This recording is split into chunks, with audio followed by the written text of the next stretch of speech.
हम तो आदिवासी रे भैया, जल जंगल जमीन के रखवैया। हम तो आदिवासी रे भैया, हम तो आदिकाल के रवैया।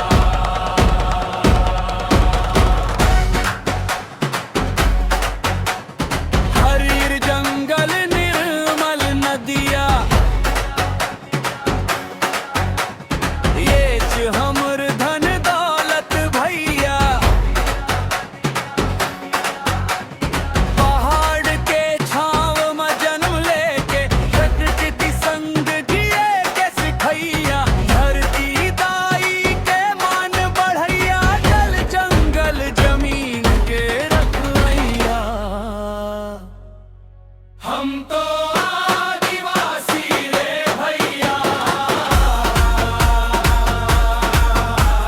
जब तक घड़ी के रवैया।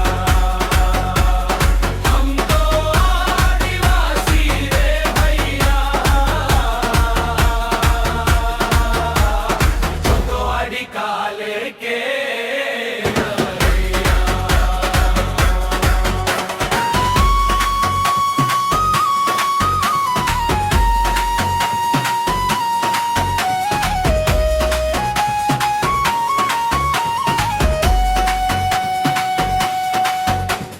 मांदर के थाप में गूंजे गाँव,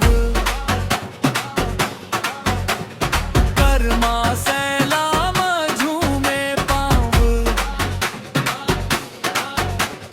रीति रिवाज और संस्कृति हमर राखन बरकर तन हम चाव।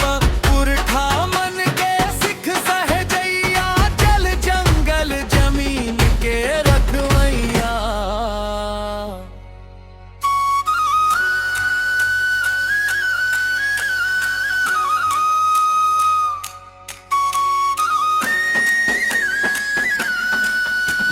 माटी के गंध हमरे सांस में बसे,